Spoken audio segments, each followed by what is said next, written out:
Meu nome é Lívia Samara.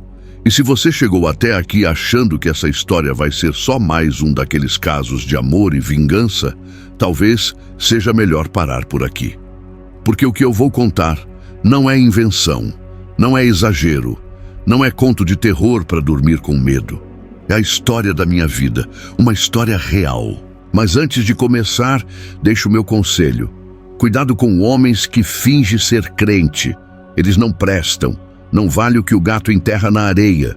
Eu nasci e fui criada no bairro de Piedade, na zona norte do Rio de Janeiro.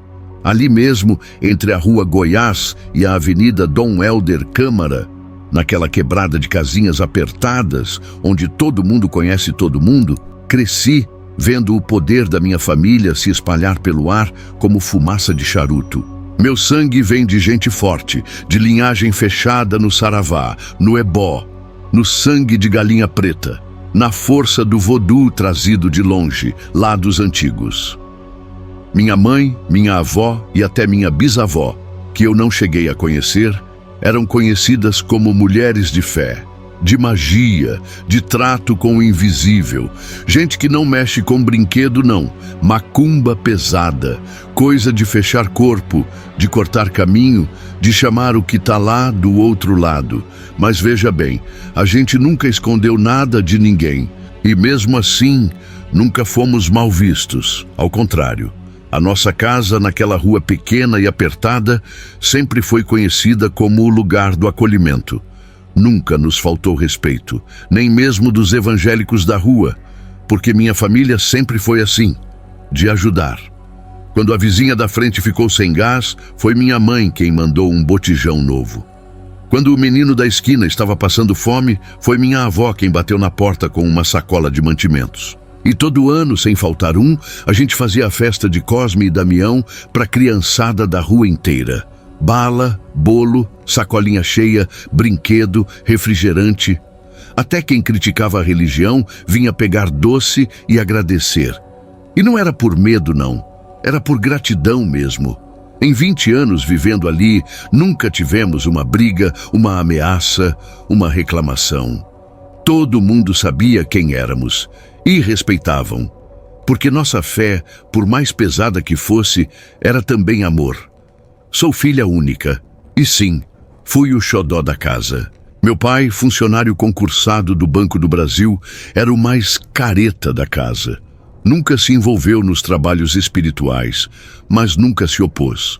Amava minha mãe com um amor que eu juro por tudo que já vi nesse mundo. Era coisa de novela. Ele entendia e respeitava.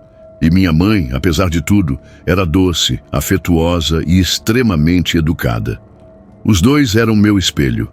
Eu cresci cercada de amor, de cuidado, de comida também, porque vou te contar. Minha família é de gordinhos, gente boa de garfo e de alma. Minha avó materna, Dona Madalena, que morava com a gente, e sempre dizia: aqui a fartura vem do axé. Quem tem aliança com os espíritos nunca passa necessidade. E talvez fosse verdade, porque nunca faltou nada mesmo. A clientela da minha mãe e da minha avó era de alto padrão. Empresários, advogados, até políticos já vi entrando ali em casa pela porta dos fundos. Gente que queria fechar negócio, destruir concorrente, salvar casamento, engravidar, afastar amante. Era de tudo um pouco. Pagando bem, minha mãe dizia: até a alma responde. Mas apesar da minha criação cercada de feitiço, vela preta e despacho de encruzilhada, minha vida seguiu um caminho diferente. Talvez por vaidade, talvez por disciplina, ou talvez porque eu nasci com a inquietação no corpo. Desde os meus 12 anos eu já me preocupava com o espelho. Comecei a treinar cedo, musculação pesada, cardio em jejum. Aprendi a pesar comida, a contar calorias, a fazer marmita com tilápia e batata doce. Cozinhava minhas refeições da semana como se estivesse preparando um banquete para o rei. Tinha nutricionista, personal, fazia aeróbico como se minha alma dependesse disso. Porque no fundo, dependia. Geneticamente eu tinha tudo para ser uma obesa. Minhas tias são enormes, minha avó, meu avô, meu pai, tudo gente grande. Mas eu lutei contra meu destino com cada gota de suor na esteira. E deu certo. Aos 19 anos, eu estava no auge da minha forma. 1,68 m, 54 quilos, barriga trincada, perna grossa, cintura fina. Onde eu passava, os olhares me seguiam. E não eram só olhares de desejo, não. Tinha admiração, tinha inveja, tinha gente que me chamava de musa da rua. E mesmo com toda essa aparência, eu era uma menina tranquila. Não era de farra, nem de rodar homem. Sonhava em casar, ter uma família. Queria um amor bonito como o dos meus pais. Alguém que me respeitasse, que me amasse por dentro e por fora. E foi aí. Foi justamente aí que ele apareceu. A casa ficava exatamente uns 50 metros do portão da minha casa. Um dia, do nada, a placa de vende-se sumiu. E pouco depois, chegaram os novos donos. Uma família pequena, discreta, que ninguém sabia de onde tinha vindo. O sobrenome deles era Batista da Silva. Eram em 4. O pai, seu Armando, um homem calado, alto, sempre de camisa social abotoada até o último botão, parecia que não suava nem em dia de sol de 40 graus. A mãe, Dona Ruth, muito séria, sempre com saia abaixo do joelho, cabelo preso num coque, rosto sem maquiagem, mas uma presença forte, quase autoritária. A filha, Noemi, devia ter uns 13 ou 14 anos, vivia com a Bíblia debaixo do braço e fone de ouvido nos ouvidos. Parecia viver num mundo à parte. E ele era o primogênito. O nome dele era Enzo Rafael. E foi quando eu o vi pela primeira vez que tudo começou. Era uma quarta-feira, 6 da tarde, horário em que eu sempre saía para treinar. Estava com meu short de academia, top e aquela garrafinha de água que não largava por nada. Passei pelo portão da casa nova sem nem pensar, até que o vi. Ele estava no quintal, regando umas plantas, como se estivesse fazendo aquilo por obrigação.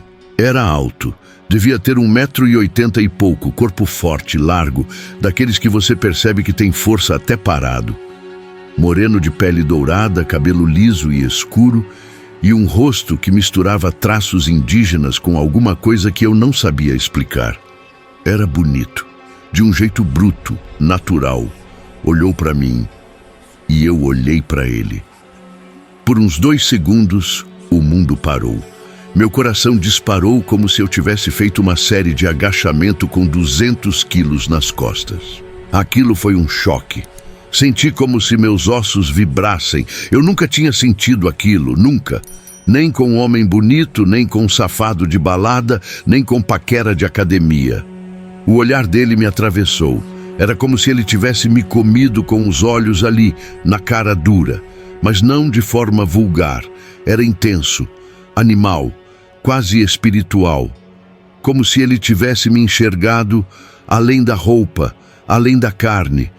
Como se tivesse visto algo que nem eu mesma sabia que existia dentro de mim. Passei direto, fingi costume, mas por dentro eu estava em pedaços, atordoada. Meu treino naquele dia foi um desastre. Eu só conseguia pensar nele, e nos dias seguintes, eu comecei a observar mais, a prestar atenção na rotina da casa. Sabia os horários que ele saía, os horários que voltava. Descobri que ele fazia senaia à noite. Não era muito de conversar com vizinhos, mas era sempre educado. Cumprimentava, abaixava a cabeça, sorria de canto. Aos poucos fui percebendo. Ele era diferente dos outros caras, e isso me consumia ainda mais. Por meses foram só olhares, silenciosos, intensos, inquietos. Ele me olhava, eu olhava de volta. E depois fingíamos que nada tinha acontecido. Era uma dança muda, um flerte contido, uma provocação que só nós dois entendíamos. Até que um dia o destino empurrou a situação. Eu estava voltando do treino suada, cansada, de cabelo preso e com a mochila nas costas, quando o vi parado na calçada, em frente ao portão da casa dele, com um cachorrinho no colo. Era um Shih Tzu filhote, coisa mais fofa. Não pensei 2 vezes. Meu coração estava na boca, mas a vontade de falar com ele foi mais forte. Me aproximei, dei um sorriso e soltei. Oi, boa tarde. Ele me olhou sem pressa, com aqueles olhos que pareciam saber de tudo, e respondeu com a voz baixa, grossa, quase rouca. Boa tarde. Tomei coragem. Se eu não puxasse conversa ali, ia morrer me remoendo depois. Perguntei do cachorro. Perguntei se estavam gostando do bairro, se estavam se adaptando. Ele respondeu com calma, com educação. Não era de falar muito, mas parecia que queria. E, para minha surpresa, a conversa foi se esticando. Virou papo de minutos. Depois de quase meia hora ali na calçada, os dois em pé, eu percebi que alguma coisa tinha acendido entre nós. Uma faísca, um calor. Um desejo escondido atrás da timidez dele e da minha ousadia disfarçada. No final da conversa, pedi o nome dele e ele disse com um sorriso discreto: Enzo. Eu disse que o meu era Lívia, ele já sabia. Depois disso, a desculpa foi o Facebook, era o que tinha na época. Pedi, ele me deu e ali começou o nosso segundo ritual. A troca de mensagens. No início eram poucas. Um comentário aqui, um emoji ali, um boa noite meio tímido, uma boa sorte na prova que eu dava quando ele mencionava os estudos. Mas com o tempo, aquilo virou hábito. A gente se falava quase todo dia. Nunca coisa quente, nunca coisa pesada. Era leve, era puro, era bonito. Era o tipo de conexão que você sente no peito, que cresce devagar, mas cresce forte. E ali, naquele bate-papo virtual, eu percebi que estava me apaixonando. E mais que isso, percebi que ele também estava, mas a sombra da religião, aquela mesma que moldava a família dele com ferro e fogo, começou a se aproximar. E a cada dia que passava, ficava mais claro que para viver esse amor, eu teria que abrir mão de muita coisa. Eu vou resumir e encurtar um pouco, porque esse caso, se eu for contar cada detalhe, vai virar uma novela inteira. Mas você precisa entender que eu corri atrás daquele homem como se minha alma dependesse disso. Literalmente. Não foi um amor leve, não foi uma conquista simples, foi uma batalha, uma luta constante. Durante 8 meses da minha vida, eu me humilhei emocionalmente para tentar conquistar o Enzo. Sim, ele me dava atenção. Sim, ele conversava comigo. Sim, ele sorria às vezes. Mas eu percebi rápido que quem estava investindo mais era eu. Ele tinha sentimento por mim. Claro que tinha, não sou burra. Mas era contido, travado, amarrado pelas correntes daquela igreja que ditava até o jeito que ele devia respirar. E ainda assim, mesmo percebendo que eu estava remando sozinha por boa parte do tempo, eu continuei. Não sei se foi orgulho, se foi desejo, se foi uma ilusão criada na minha cabeça, mas eu continuei. Até que um dia, depois de quase 1 ano entre conversas e olhares, finalmente aconteceu.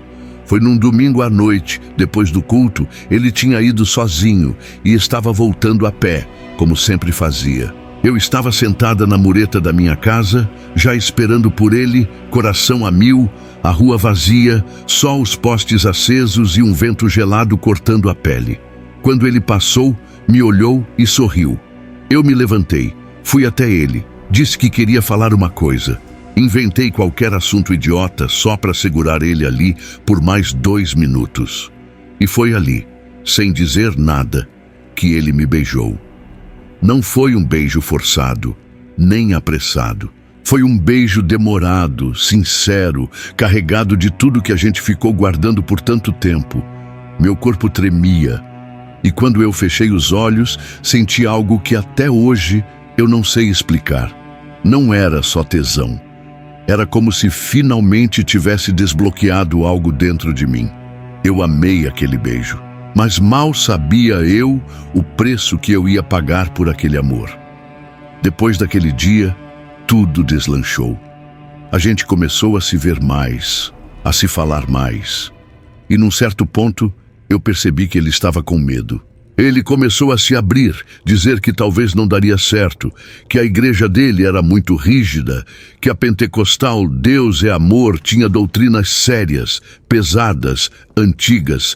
Ele foi listando: não pode usar calça, não pode cortar o cabelo, não pode usar maquiagem, não pode assistir televisão, não pode ir ao cinema, não pode frequentar praia, piscina, nem pensar em academia, e a roupa tem que ser sempre larga, comportada, de saia longa, sem mostrar o corpo, sem mostrar o braço, nem o tornozelo. Eles são contra a vaidade, contra qualquer coisa que traga prazer fora da presença de Deus, como eles dizem. E ele me falou com todas as letras: talvez você não aguente. E naquele momento eu olhei nos olhos dele e disse: se for para ter você na minha vida, eu faço qualquer coisa. Enzo arregalou os olhos. Ele não esperava por isso. E foi aí que tudo começou a mudar de verdade. Comecei a frequentar os cultos com ele e com a família dele. Sentei nos bancos duros daquela igreja sem janela. Ouvi pregação de 1 hora, com gritos no microfone, com palavras de fogo, condenação e apelo. No começo, confesso, parecia um outro mundo. Mas com o tempo fui entrando naquela rotina. A mente começa a se moldar quando você quer muito se encaixar. Minha mãe ficou em choque quando soube. Minha avó ficou em silêncio por uns 2 dias, mas no fim, todos disseram a mesma coisa: se isso te faz feliz, vai com fé. Estamos com você. O apoio da minha família me fortaleceu e eu fui em frente. Abandonei tudo: academia, dieta, roupas justas, maquiagem, redes sociais, série, música do mundo. Joguei tudo fora. Doei minhas roupas, apaguei minhas playlists. Até minhas marmitas com tilápia e batata doce eu larguei de mão. E por incrível que pareça, por um tempo aquilo fez sentido. A fé me alimentava. Eu me sentia forte por dentro, preenchida, como se estivesse realmente vivendo algo grande. Namoramos por 6 meses com castidade. E então veio o casamento. Ele já tinha terminado o curso técnico no Senai e conseguiu um emprego como auxiliar de produção. Alugamos uma casinha simples ali mesmo no bairro de Piedade e começamos a nossa vida de casal. No começo foi um sonho. Ele me tratava bem, era carinhoso, atencioso, um homem honrado. E na cama, bom, ele era virgem, mas tinha uma fome, uma intensidade que me deixava em êxtase. Aquilo me completava. A gente ria, fazia planos, pensava em filhos, mas o tempo não perdoa quem abandona a si mesmo. Após 1 ano ou mais sem treinar, sem me exercitar, sem motivação, a tristeza começou a bater. Aquela terapia que eu tinha na academia, o cuidado comigo mesma, tudo foi virando um buraco e a comida virou minha válvula de escape. Em menos de 1 ano, eu passei dos 54 quilos para 80. Estrias surgiram na barriga, nas coxas, profundas, largas, roxas. Meu corpo se transformou diante dos meus olhos, e junto com ele, o olhar do Enzo também mudou. Ele foi parando de me tocar, não me procurava mais. Eu o chamava para deitar comigo, e ele dizia que estava cansado. Eu o abraçava, e ele se afastava. Aquele homem que antes me olhava com fome, agora me olhava com nojo. Comecei a notar que ele passava mais tempo no celular, sempre virado de costas, com brilho da tela no rosto de madrugada. Uma noite, pelo reflexo do espelho do nosso quarto, eu vi. Ele estava no Xvideos, e você sabe muito bem que tipo de vídeo o homem assiste ali. Fingi que não vi. Mas por dentro, meu coração virou farelo. Dias depois, reparei que ele passava muito tempo trancado no banheiro. Longos banhos, toalhas usadas, tapete molhado. Um dia fui limpar e vi no chão uma mancha branca, seca. E no tapete, marcas também. Não preciso dizer o que era, né? Enzo, o homem que disse "te amo" diante do altar, o homem que me jurou fidelidade em nome de Deus, estava se satisfazendo todos os dias com as mãos, porque não sentia mais atração pela própria esposa. Eu tentei conversar. Sentei com ele, abri meu coração, chorei. E ele me destruiu. Disse que eu estava gorda, que tinha estrias nojentas, que minha barriga parecia uma botija de gás. Disse que quando eu olhava para baixo, nem conseguia mais ver minha parte íntima por causa da banha acumulada. Disse que ele não era obrigado a sentir tesão por uma mulher relaxada. Aquilo foi um soco na alma. Eu, que larguei tudo por ele, que me converti, que me dobrei, que virei sombra de mim mesma para viver aquela fé. E agora eu era tratada como um lixo, uma coisa usada, um corpo deformado. E foi nesse momento, nesse exato momento, sentada no chão do nosso quarto, com o rosto molhado de lágrimas e as palavras dele martelando na minha mente, que eu soube que aquele amor talvez fosse um engano da minha vida. Depois daquele episódio, tudo só piorou. E quando eu digo piorou, é porque a casa virou um ambiente de guerra fria, e às vezes nem tão fria assim. Os dias passaram pesados, o ar parecia denso e o silêncio entre nós gritava mais alto que qualquer discussão. A cama virou trincheira. Ele dormia de costas e eu de olhos abertos, encarando o teto, tentando entender onde é que minha vida tinha se perdido. Mas foi num fim de tarde abafado, com nuvens pesadas encobrindo o céu de piedade, que as coisas saíram do controle de vez. Minha mãe, que sempre foi sensível às mudanças do vento, resolveu me visitar. E não foi por acaso. Ela sentiu. Ela sempre sente. Naquele dia, diante da minha ausência, ela caminhou até a minha rua, cruzou o portão da casa simples onde eu vivia com Enzo, e quando eu abri o portão com o rosto abatido e os olhos fundos, a primeira coisa que ela me disse foi: "O que aconteceu com você, minha filha?" Eu respondi no automático, tentando sustentar o teatro. "Nada, mãe. Tá tudo bem." Ela me olhou com aquele olhar que só mãe sabe dar. Aquele que atravessa carne, alma e segredo. Perguntou de novo: "Você tem certeza?" E eu, como uma atriz mal ensaiada, sorri fraco e repeti: "Tenho." A mentira saía da boca, mas queimava a garganta. Mesmo assim, ela respeitou. Entrou. Sentou comigo no meu quarto e a gente ficou ali conversando, jogando papo fora, fingindo normalidade, onde não existia mais nada além da minha dor. Eu não contei nada.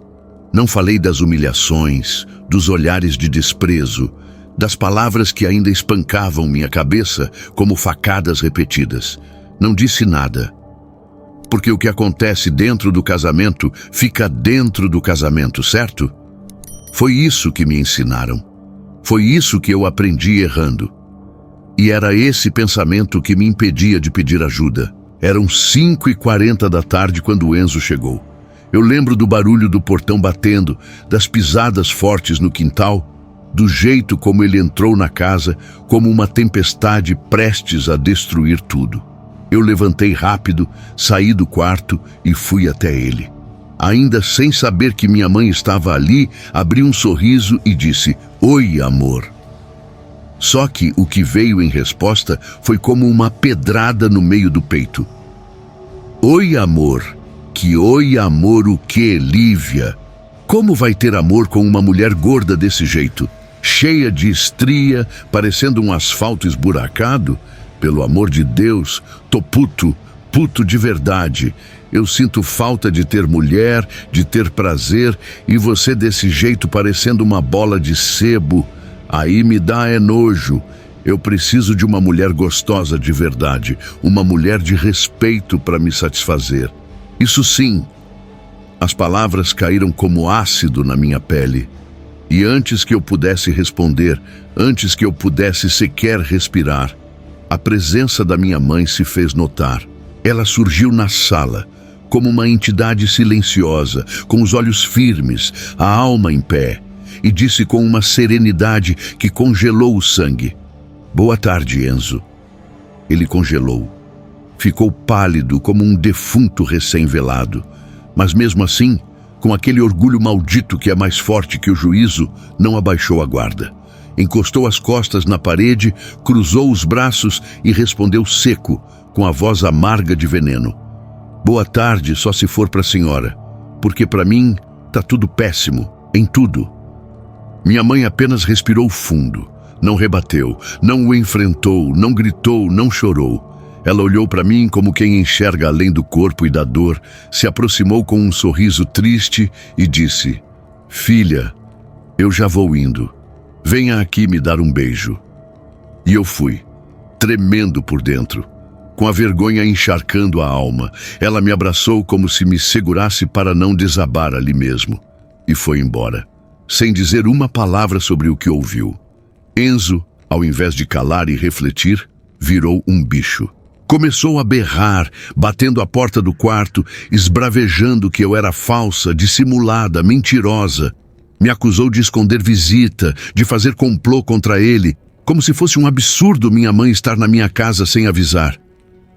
"Você trouxe ela de propósito, não foi? Para me pegar no pulo. Tá querendo me expor. É isso? Vai começar com essas artimanhas agora? Achando que eu sou idiota? É." Eu ali, em pé no corredor, me sentia menor que o chão. Tentei falar, tentei explicar, tentei dizer que minha mãe apareceu de surpresa, que não tinha intenção nenhuma de criar conflito. Mas ele não ouvia. Ele gritava, apontava o dedo na minha cara, chamava de ingrata, de falsa, de desrespeitosa. E foi nessa hora que eu senti. Senti algo dentro de mim estalar, como se uma linha tivesse arrebentado. Eu não chorei, não pedi desculpas, não implorei. Só fiquei ali parada, ouvindo o homem por quem eu tinha largado tudo, me cuspir no rosto palavras que feriam mais do que soco. E naquela noite, quando ele dormiu, roncando alto como se nada tivesse acontecido, eu fiquei sentada na beira da cama, olhando para a parede mofada do quarto e repetindo para mim mesma em silêncio: "Isso não é amor, isso é tortura. Isso é castigo." Depois daquele dia em que minha mãe apareceu lá em casa e presenciou com os próprios ouvidos as humilhações que Enzo me fez passar, tudo mudou. Mas não mudou de um jeito visível, não naquele momento. Eu continuei vivendo naquela casa como se nada tivesse acontecido, como se eu não estivesse aos pedaços por dentro. Mas minha mãe saiu de lá calada, sem discutir, sem dar sermão. Ela sai pelo portão e foi para casa. E levou junto a dor que sentiu por ver sua única filha sendo tratada como um nada. O que eu não sabia era que assim que ela chegou em casa, contou tudo à minha avó. Dona Madalena, minha rainha mãe. Mulher forte, firme, de fé antiga e sangue de encruzilhada. Mesmo já com certa idade, ainda era temida e respeitada por todos, tanto no plano físico quanto no espiritual. As duas, minha mãe e minha avó, sem me consultar, sem pedir opinião, decidiram que não iam ficar de braços cruzados vendo o sofrimento da filha única da família. Eu entendo, eu compreendo. O sangue chama, e nenhuma mãe aguenta ver sua filha ser pisada e humilhada por homem nenhum. Elas não queriam a morte de Enzo, mas decidiram que iam acabar com a imagem dele, ou melhor, sua aparência. Iam destruir o orgulho, a vaidade, a soberba. Iam fazer com que ele sentisse na pele, ou no que restasse dela, o peso de cada palavra cruel que me lançou. E naquela mesma noite, a sexta-feira, elas saíram de casa, sem falar nada para ninguém. À meia-noite em ponto, minha mãe e minha avó entraram no cemitério de Inhaúma, no subúrbio do Rio de Janeiro, lugar antigo, cercado de lendas, um dos pontos mais carregados espiritualmente da cidade. Elas fizeram o ritual. Até hoje, minha mãe não me contou todos os detalhes. Só sei o básico. Usaram pólvora, terra de cemitério, osso de defunto, vela preta, cachaça e muito fogo. E fizeram tudo no pé de uma tumba aberta, uma sepultura que, segundo minha avó, já tinha sido palco de outros trabalhos de vingança há anos. Ela só disse uma coisa: Lívia, o que foi feito foi selado com sangue e fogo. Agora deixa a entidade cobrar a conta. Passou-se uma semana, e foi aí que as coisas começaram a acontecer. Enzo, do nada, foi promovido no trabalho, algo que ele queria há tempos. Comemorou como se tivesse ganhado na loteria. Mandou mensagem para os amigos, mas só convidou a própria família para um churrasco de comemoração. Eu, claro, fui. E naquele dia ele me tratou como uma rainha. Como se nunca tivesse me chamado de gorda, de estragada, de botijão de gás. Como se não tivesse me olhado com nojo tantas vezes. Mas para mim, aquilo já não fazia diferença.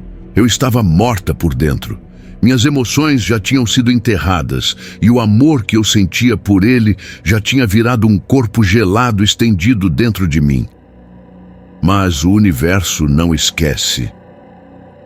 Na hora do churrasco, Enzo estava tentando acender o fogo da churrasqueira embutida na parede do quintal. Aquela churrasqueira velha, mas que sempre funcionou. Jogou álcool, jogou mais álcool. Nada pegava. Ele foi ficando impaciente. Jogou mais álcool, quase 1 litro inteiro. E quando ele se inclinou com o corpo dentro da churrasqueira, riscou o fósforo e jogou mais próximo, como quem desafia o destino. Foi como se o inferno tivesse aberto a boca bem ali.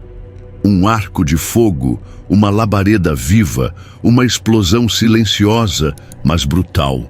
O fogo lambeu a cara dele com força, como se tivesse vida própria. Queimou os cabelos dele em segundos.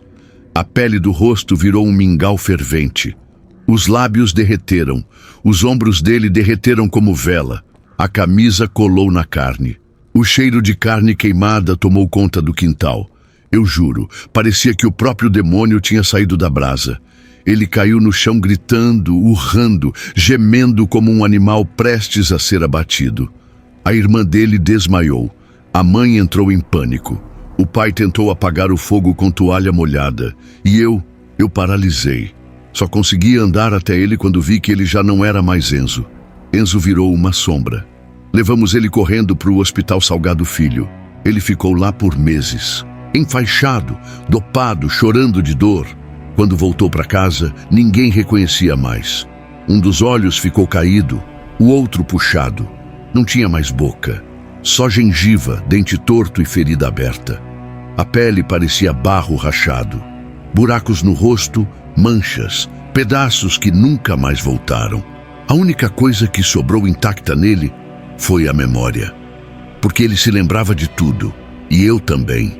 Foi quando eu disse a ele, olhei no que sobrou dos olhos dele.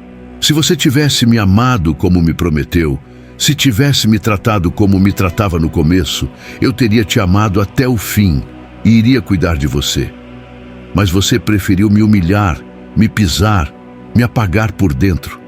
Hoje, quem não quer mais sou eu. Porque você destruiu o amor que eu sentia. Você queimou o meu coração antes do seu rosto ser queimado. E agora, Enzo, quem vai viver como monstro é você. Porque ninguém vai te querer. Ninguém vai querer tocar nesse corpo deformado. E sabe o que é pior? Eu vou voltar para a academia, vou fazer dieta, vou correr, vou suar, vou voltar a ser aquela mulher que você um dia desejou. Mas você nunca mais vai ter nada nem parecido. Naquele dia, eu terminei. Expliquei tudo para os pais dele. E, para surpresa de todos, Enzo chorou. Pela primeira vez, ele chorou de arrependimento. Confessou tudo, confirmou que me humilhava, que me rejeitava, que me fazia chorar em silêncio. Eu fui embora com dignidade. Voltei para a casa da minha mãe. Contei tudo para ela. Contei até do churrasco, do fogo, da explosão, e ela só me respondeu: minha filha, o que aconteceu ali foi justiça. Nós só mexemos com o que você carregava no peito. Dor. E dor, quando é plantada com sangue, dá fruto. Anos depois, minha avó faleceu. Se foi tranquila dormindo. E hoje eu sigo minha vida. Casei de novo, com um homem bom, amoroso, respeitador. Tenho um filho lindo, uma família feliz. Voltei a treinar, voltei a ser eu.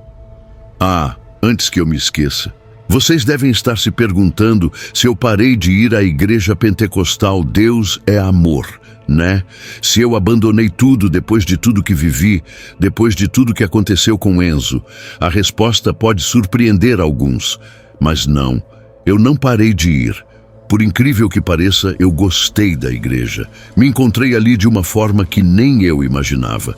E não, eu não parei em nenhum momento. Eu apenas continuei do meu jeito. Eu voltei a ser quem eu era, sim. Voltei para minha academia, voltei a usar minhas roupas, minhas calças legging, minha autoestima, minha vaidade. Voltei a me olhar no espelho e me reconhecer como mulher. Mas continuei indo para a igreja, porque ali eu senti algo verdadeiro. E eu acredito que, se algum dia Deus quiser me mudar, Ele vai fazer isso no tempo dele. Ele vai tocar meu coração da forma que for necessário, sem forçar, sem imposição. Porque eu entendi que a fé é algo entre mim e Ele, e não entre mim e regras feitas por homens. O que eu vivi com Enzo me ensinou que nem todo mundo que está dentro da igreja é transformado de verdade. Que muitos vestem a roupa da fé, mas o coração continua podre. Quem tinha mudado de verdade era eu. Eu fui lá, eu me entreguei, eu me converti por amor. E ele só usou a religião como desculpa para me controlar, para me apagar, para me diminuir. Mas eu levantei, e levantei de cabeça erguida. Hoje minha mãe ainda me apoia, e às vezes até vai comigo nos cultos.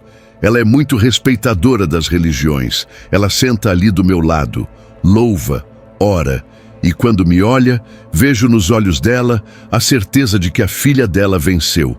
Essa é a minha história, real, dolorosa, cheia de marcas. Uma história de amor, de humilhação, de vingança, de justiça espiritual e principalmente de renascimento. Eu passei pelo fogo, literalmente. Vi a destruição de quem tentou destruir a minha essência. Mas eu sobrevivi, e hoje eu sou mais forte. Que a história de Enzo sirva de lição para quem acha que pode pisar em alguém e sair ileso. E que a minha história sirva de força para toda mulher que está aí, calada, sofrendo dentro de casa, com medo, com vergonha. Levanta, reage, porque ninguém veio ao mundo para sofrer. A gente veio para brilhar. Essa é a minha história.